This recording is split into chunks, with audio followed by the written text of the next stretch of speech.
Welcome, farewell fans. And listen, the show I have for you today is probably the best one yet. And you're not going to believe it until you actually hear it. But before we go ahead and get into that, now, make sure y'all like, subscribe, share the content. Also, make sure you go to the Farewell brand store and make sure y'all go ahead and copy out some of those Farewell outfits and show up, show out with them. You know, I got some of them tagged in the back and everything. But without further ado, I got Coach Donovan here with us, and he came to shoot the breeze with me. You know, and I can't do nothing but appreciate coming to shoot the breeze with me. So, hey, talk to the Farewell fans, man. How you doing today? I'm giving thanks, man. Happy to be a part of your program to share my knowledge, my skill set, my experiences with you and your audience into the global world. So happy to be here, man. Hey, look, we appreciate you coming onto the show. We appreciate you reaching out to us and asking to be on the show. Like, we love to have it. You know, we want to be universal and everything. Now, I know that you're a songwriter educator, right? Yeah, and also I am a recording gospel artist too. So Okay. we're across the board. Okay. Now, with that being said, you know, I'm not too big in the gospel. You know, I heard a few gospel rappers out there and everything. You know, I'm not too big into the gospel, but you know, hey, I got to hear some of your work. And I'm gonna make sure that I tell my farewell fans about that work. But getting into that, just tell me a little bit about yourself and your background. Okay, so thanks for that question. So I am a Caribbean born from Jamaica to the exact. Okay. And currently I am living in Canada with my family, my one wifey and one son so far. Okay. And I'm a person. I love to be a outside box thinker and a doer, and be creative with my God given talents that is inside of me. To get out, because that's where the real creativity going to display by displaying outward. So Yeah. I enjoy doing that and help people to also to be creative with their talents. Yeah. So when you talk about helping people be creative, hmm how are you assisting them in harnessing that creativity? Because you could be creative and you could not have a creative bone in your body, but it doesn't mean that you can't create something. You just got to find out what you're good in. How do you kind of help people kind of harness that creation and push it outward? That's a very good question. To be honest with you, we all are creative in our own Yeah, ways, yeah, definitely. because every day that we live to see a new day, and once we get out of our bed, matter of fact, we start to create in our mind. We Hmm. start to think what we're going to do next. And when we do that thing next, what going to be the next thing, or what's going to be a schedule of the day. Yeah, So right there, by some persons create have a to-do list. I love to have a to-do list because it helps me to keep me on track what I want to get accomplished for the day. So yeah, we all are creative in every aspect of life. Yeah, because yeah.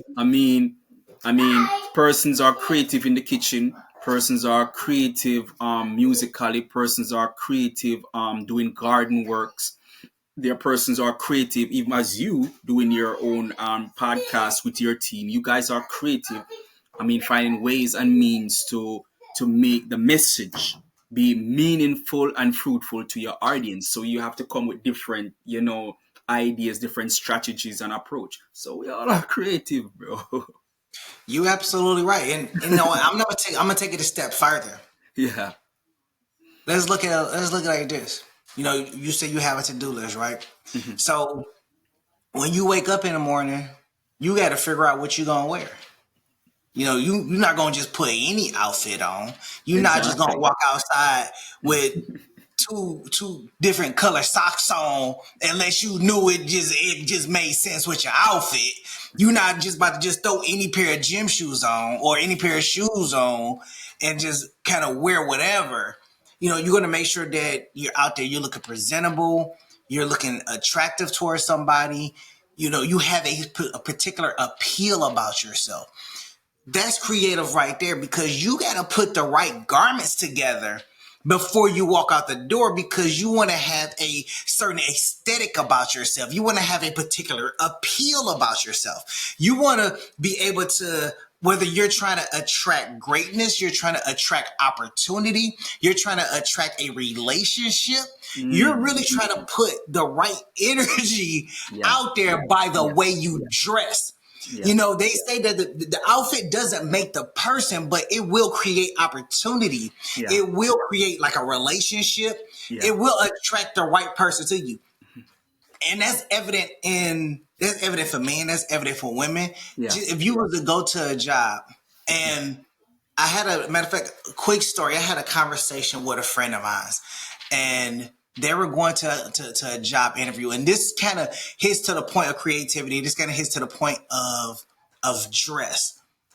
And what they wore some jeans and a button up to a government job interview. Okay, now that's the right expression to have. That's the right expression to have.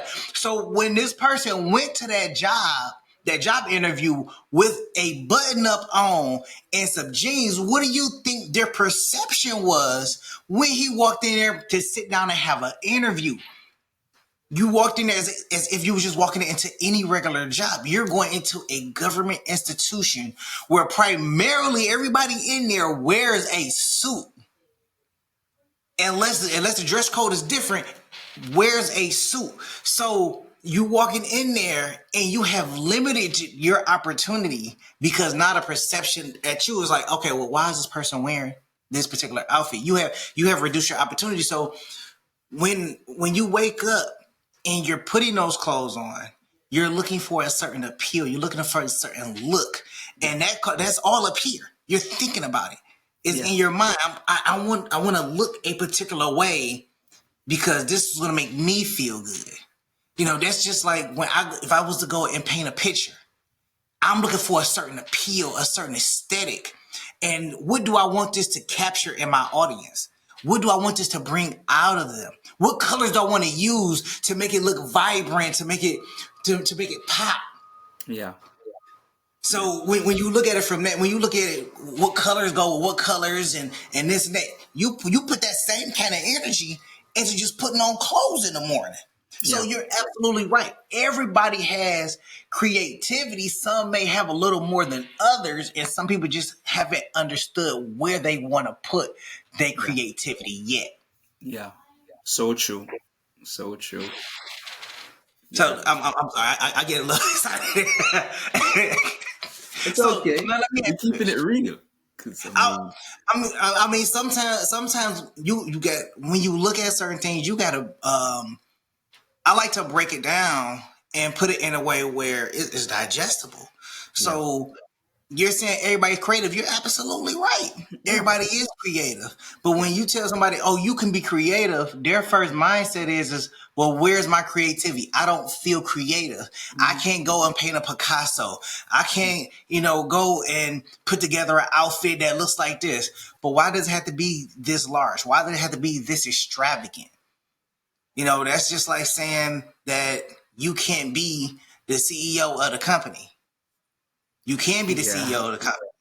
Why Yeah. can you not? Why don't have a degree? I don't have a background. What make you think that they have a degree? They have a background. Why do you think that? Why do you think that stuff? And it really starts with you. So I want to ask you, what moment in your life made you realize there was a deeper story worth sharing through our life's journey? Um, our life's journey. That book, I mean, that book started when I was dating, you know. I was into a long distance relationship. My wife was here in Canada. I was back home in the Caribbean. And I discovered that my wife is more a writer than myself. And Mm, I told her that she should be an author. And okay. she said no. And I tried a second time, and she said no. And the third time I said, can both of us? do a book together? And she said, no. And she said, it's you alone going to write that book.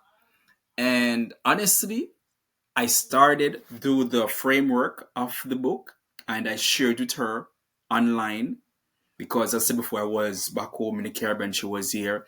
And by sharing the outline with her, she gave in, and that's how comes that book came to reality in 2000 in 2020. Yeah, I think October or November 2020 that book came to reality. And yeah, we started that book like 2014. Dang. And it came to reality to 2020. But Well, writing takes time and experience. What would you say the core message of our life's journey is? If you were to explain something to someone about this book, mhm. what would be the core message you would give them? Well, that book is a multi-purpose book because in that book, I share my story, or should I say, I share my stories more than one. My wife share her stories, and we wrote that book to encourage persons that we all on a journey, and Mhm. how do we make our journey be meaningful and fruitful as an individual and as a couple. Okay. So that's where the whole caption of that book. And yeah, there's a lot of um quotes. I'm a guy of quotes. And there's poetry in there too. My wife, she loved to write poems. And there's a section in there also that we spoke about our marriage. And there's another section we spoke about youth empowerment. So it's a multi-purpose book that that appeals to everyone. Okay. So it's one thing that you said in there that I like, which was youth empowerment. Mhm. Tell me a little bit about that. What would you say so far as the book are what areas are you empowering youth in? Is it confidence? Is it self esteem? Is it self worth? Yeah, definitely all of those, confidence, self-esteem, because I love to work with young people. My wife also loves to work with young people. And it's so amazing. We put both of us energy together in the book and, thoughts and so forth. But for me, young people have so much inside of them to reveal. And they need guidance to identify their talents and to know their self-worth and to know that they are valuable. So Hmm.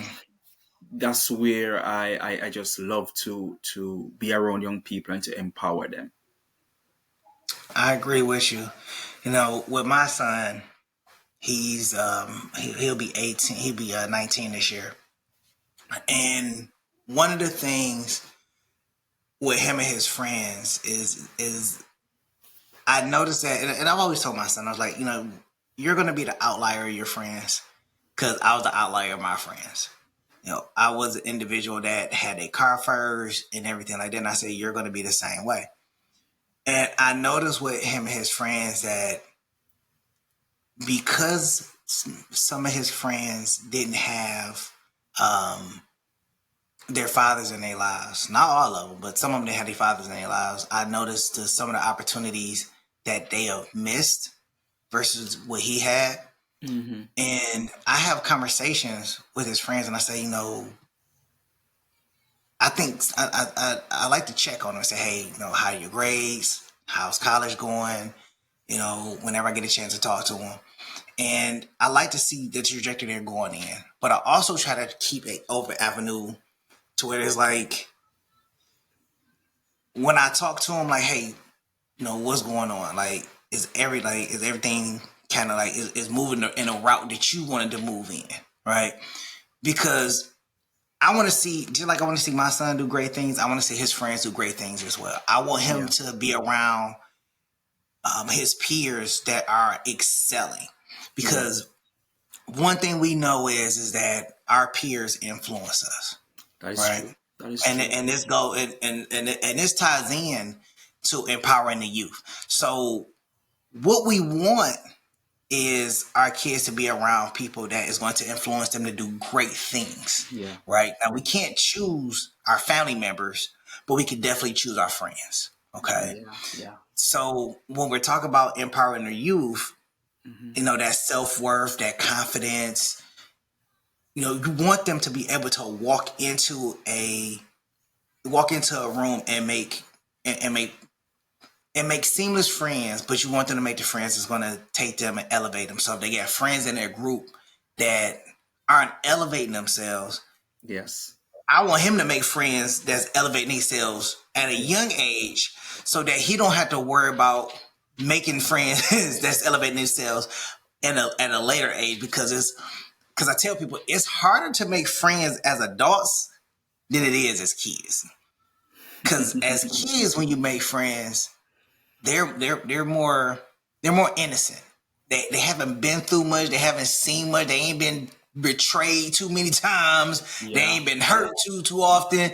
yeah, They ain't been in situations where they want to rob or steal from you. Not all of them. Some of them have been in situations, but you want to make some of your core friends when you're younger. As you get older, you don't really make core friends, because it's too many different backgrounds, too many different situations.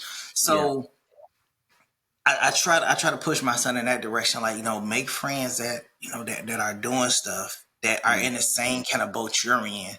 They ain't Yes. got to have a car and all that stuff like that, but if y'all all going in the same direction, which Yeah. is y'all going to either educate yourselves or going into a trade, or just doing something that's just going to better yourself besides just playing video games and sitting at home. Yeah.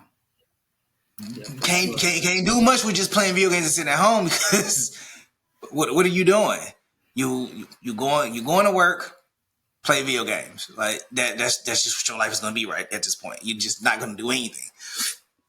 So I definitely agree with empowering the youth, because you want to make sure that they're elevating themselves. They are Mm. becoming um, a product of an environment that's going to have a positive impact. You want that impact, and it Yeah, doesn't have to be a large impact, but it takes one mentor to mentor one child that in turn may want to be a mentor when they get older, somebody else, based on what they received and how beneficial they know it is, because it may have changed the trajectory of their life. for sure, for sure, for Right? sure. I agree with you 100%, and that 100%, and that are more. I agree with that, because the reality is that it is just two sides to the coin. Is either going to have positive friends or we're going to have negative friends. Yeah, So it's just two sides to the coin.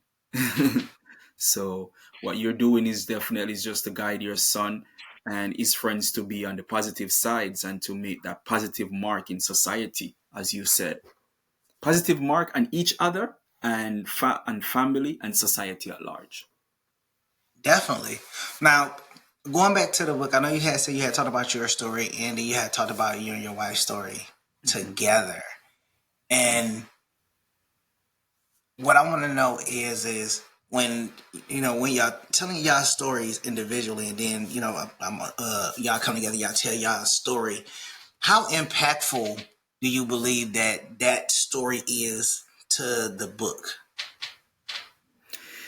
It is very impactful because the reality is that um, two different individuals coming together.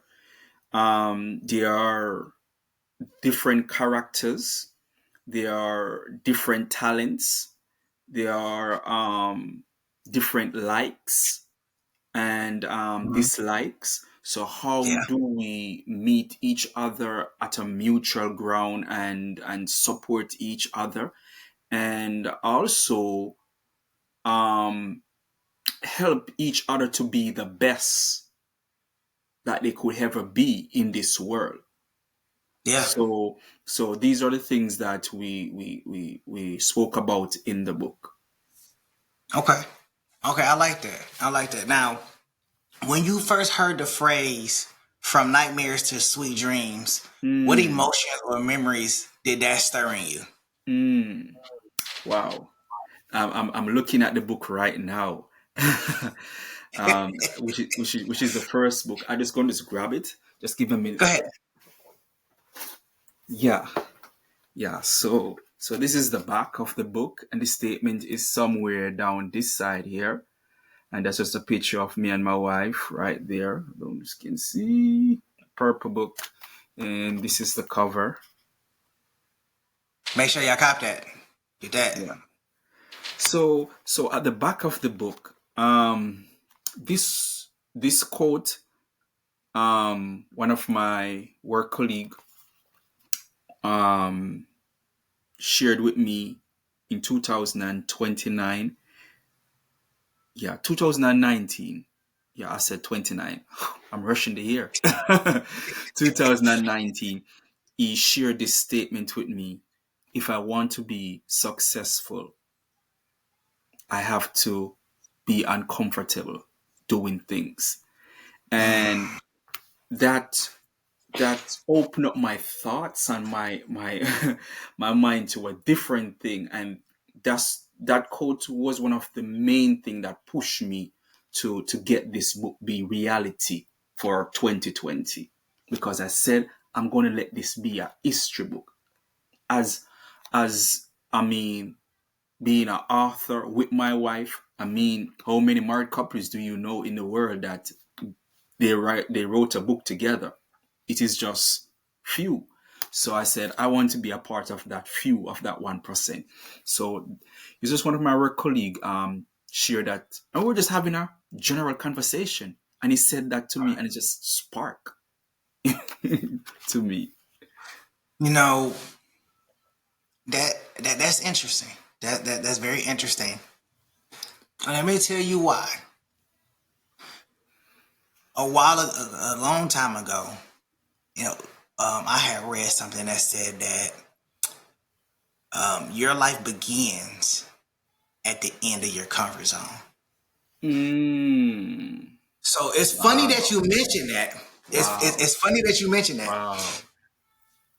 Somebody, Wow. I'm gonna say it again. I'm gonna say it again. Somebody had told me, said your life, or I read something, but it said your life begins at the end of your comfort zone. Ooh. And when I Ooh. read it, I was like, Ooh. and just to give you background, I was very introverted. I was very to myself. I stayed in the house a lot. I didn't go party. I wasn't a big drinker, any of that stuff. I stayed to myself a lot. You know, people were like my coworkers took me to my first strip club. Like that's how turtle I was. I'm gonna say turtle. That's how turtle I was. Like I was really in my shell because I was like, go to the strip club. Like, why would I want to do that? Like Yeah. they Yeah. were like, come on, it'll be a good time. Let's go. But there was one year, and I would tell anybody to take this challenge. And I'm pretty sure some people have heard of it. You know, I'm not trying to take nobody credit or anything or nothing like that. But there was one year that I decided that I wanted to say yes to every and anything that was going to come to me for that whole year. I didn't know what was going to happen. I didn't know where I was going to end up. But I knew that I spent a lot of my time in the house, and I heard the second phrase, which was nothing good ever happens from being in the house. And it hit me again. I was like, man, I'm always in the house. Like I'm always in the house. And I'm like, nothing good ever happens. I keep hearing about people that met their wives, they ain't met like great girlfriends, and I'm just sitting in the house like, it's gonna come one day. Gotta get Like, out the house. Gotta if get I out. stay in the house long enough, she'll come knocking at my door. Hey, I'm your wife. I'm your future. I'm here. But life doesn't work that way. We want it to work that way. We visualize it in our head, but that's not how it works. So I go through this year of yes. Every time somebody called me up, hey, we're going to do this, I'll be there.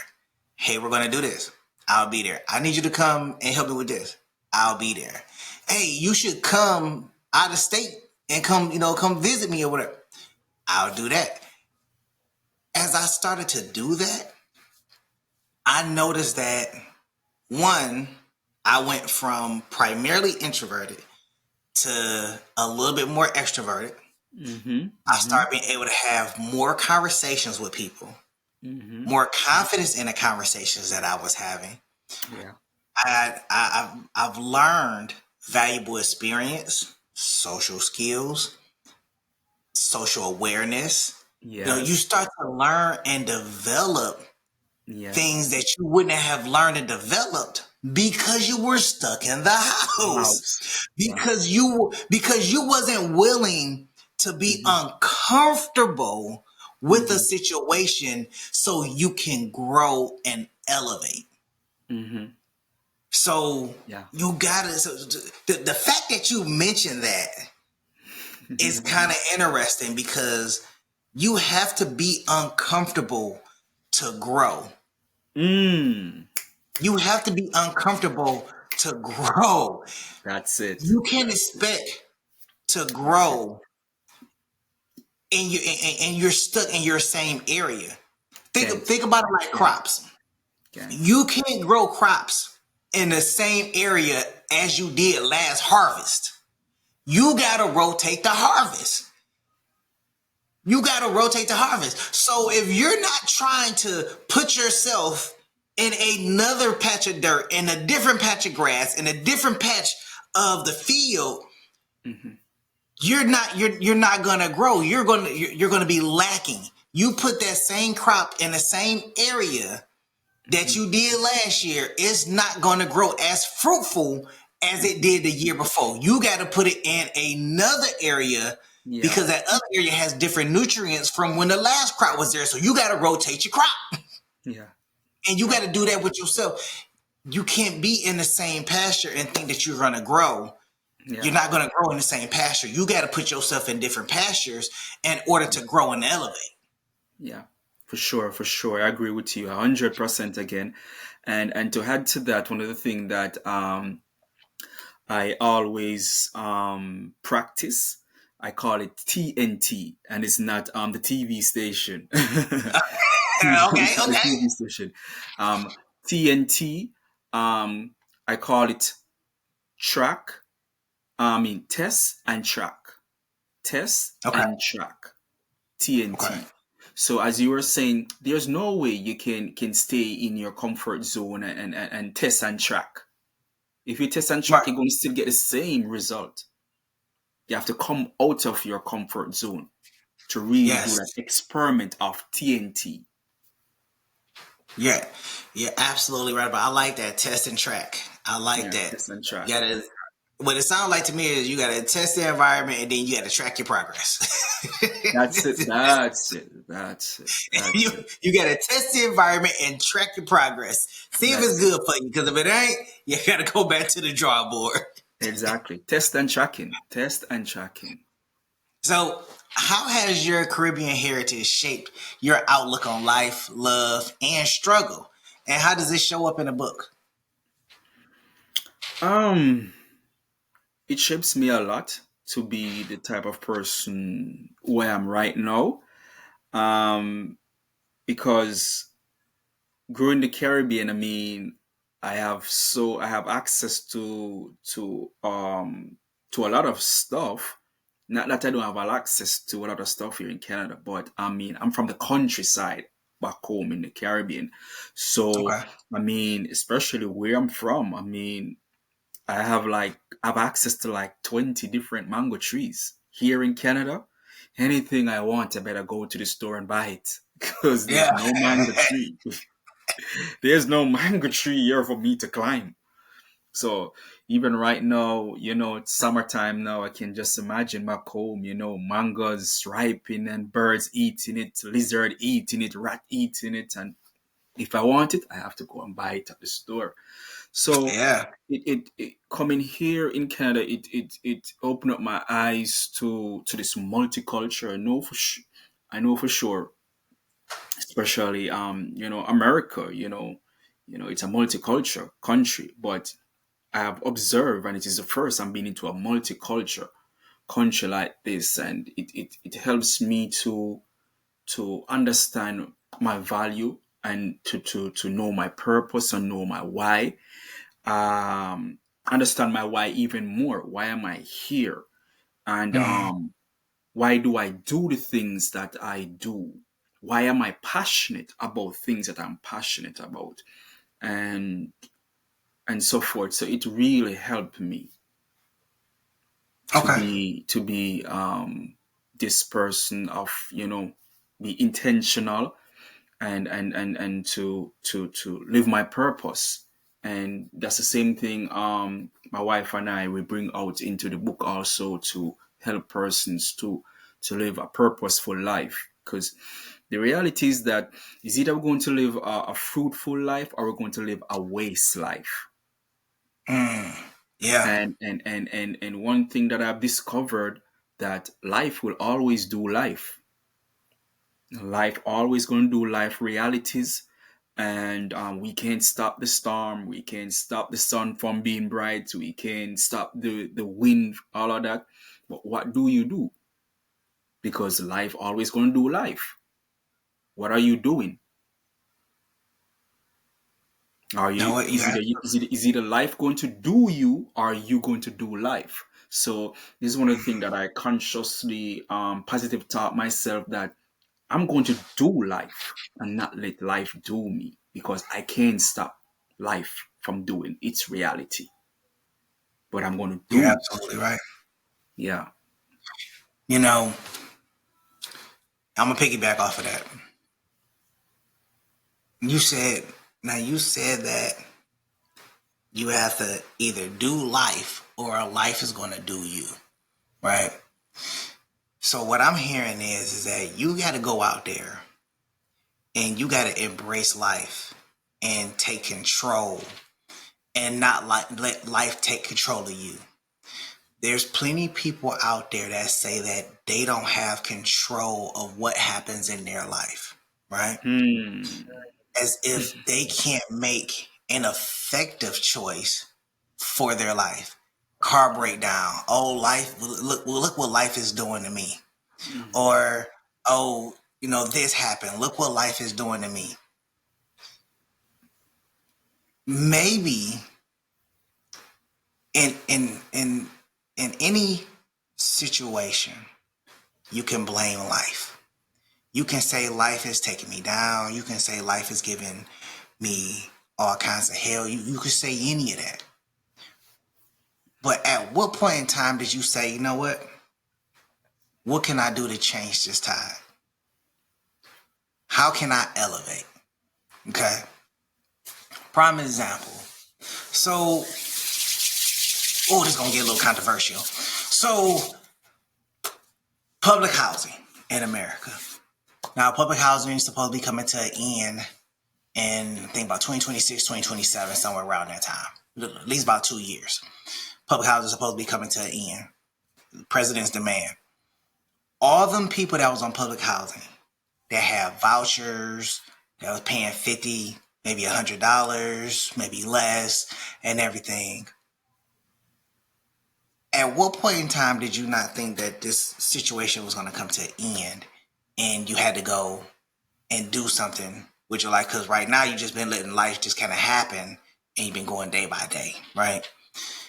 Mhm. Now you're going to have to go out there and figure life out because now it's being taken away. You didn't have to do much figuring because it was being figured out for you. So life was being handed to you and now it's being taken away. So now you gotta go out there and figure out life. So now you gotta go and take control of your life instead of letting life just being given to you. Because let's let's look at it as I'm out here and I gotta get up and go spend 8 hours inside of a building to make sure that food is on the table. Nobody is giving it to me. I gotta go out there and earn it. But when you're sitting on a in a situation and life is being given to you, you don't have to go out there and earn it, then you're letting life just happen to you. Life is Mhm. every day is just passing you by because you don't have to go out there and earn it and put the energy into it. But now you gotta go out there and put the energy into it. So now you gotta do something. You gotta make a move. That's how it appears to me. I mean that's how I interpret it. Yeah, it is practical. It's practical. I Yeah. mean, as I said before, is either going to do life or life going to do you. Right. Right. So in the midst of challenges, personal, spiritual, or relational, what kept you grounded and moving forward? One of the things that kept me grounded is that I identify my, I call it, I believe this is my strongest gift or my main gift, that I love to write, and I enjoy doing different projects, and I love doing researching. So those my talent is one of the things that help me keep me grounded, keep me positive, because as you can see, um, this year be 25 years I've been writing songs. I just recorded a new song the first Wednesday of this month, yet to release it. Okay. Yeah. So it's that gift that helped me to turn my story into music, into books, into online course, into educational stuff. So it helped me to keep grounded and be positive, and be intentional about what I'm doing. Okay. Okay. Yeah. So and how long have you been making music?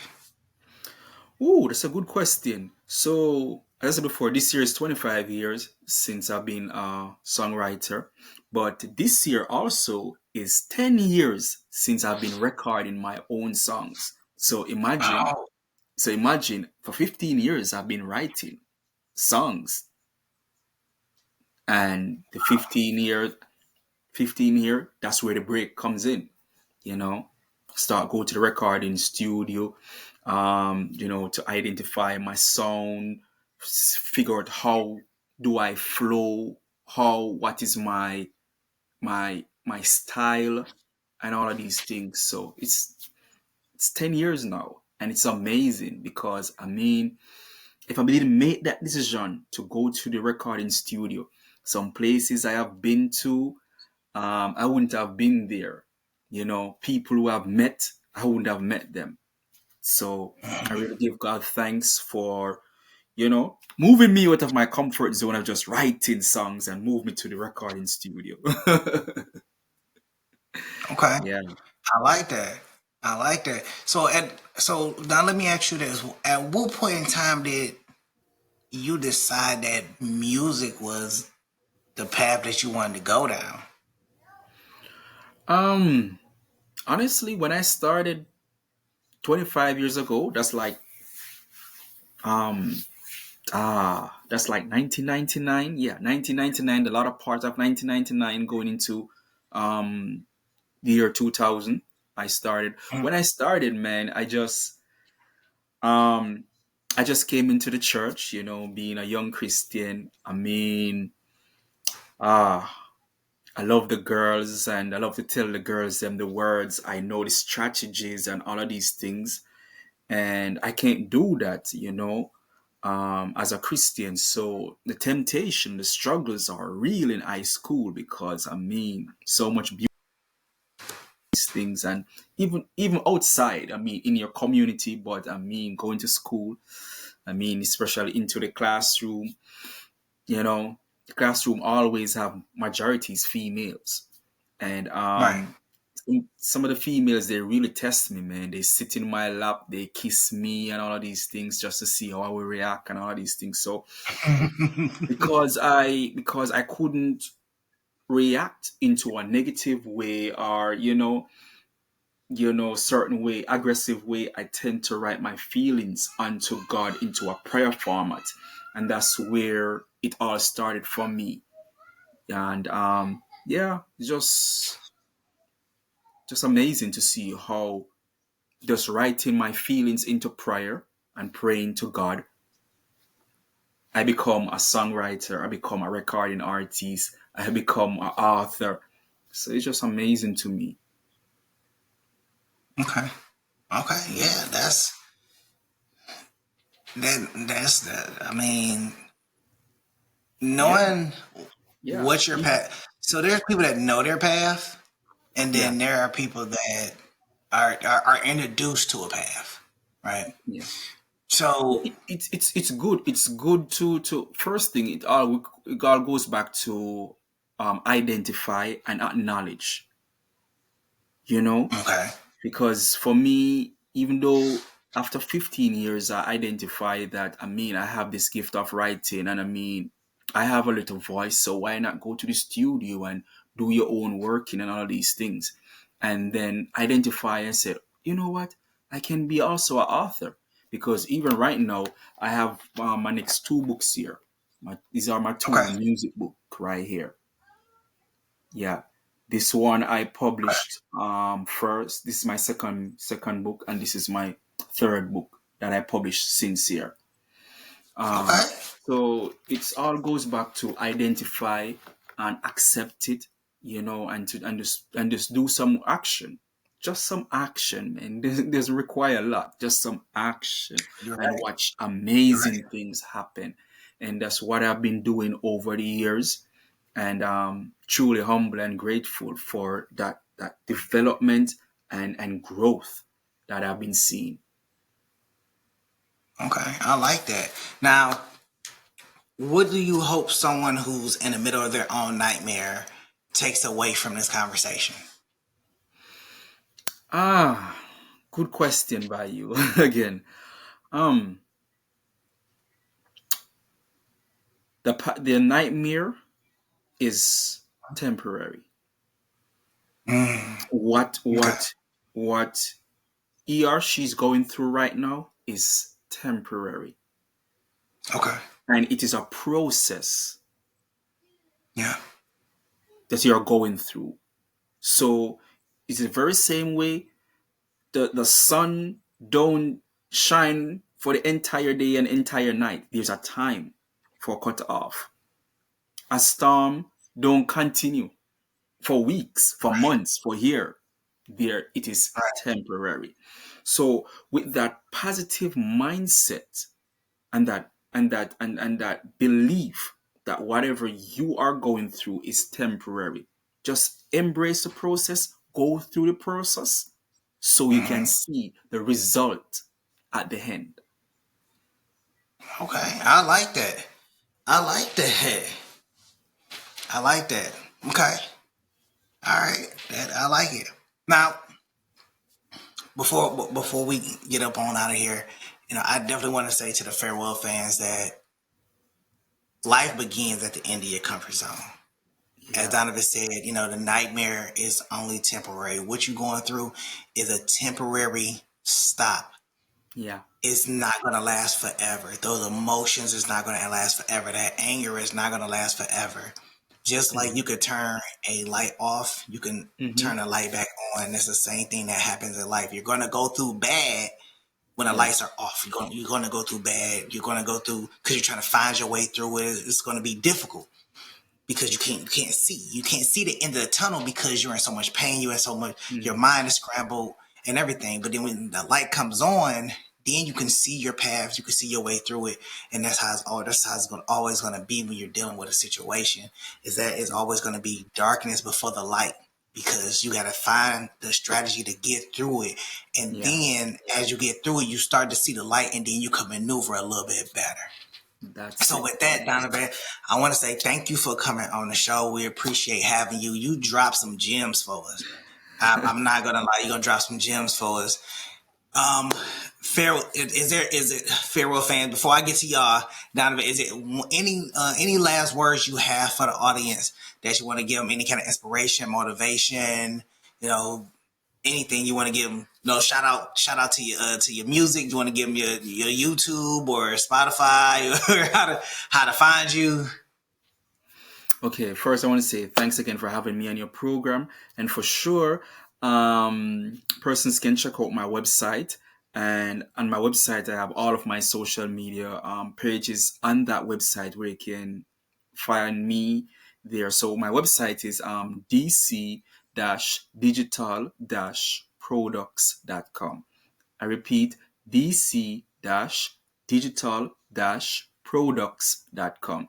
So when person go there, they will see all of the things that I have created. My products, my services, and my social angles are also on that page.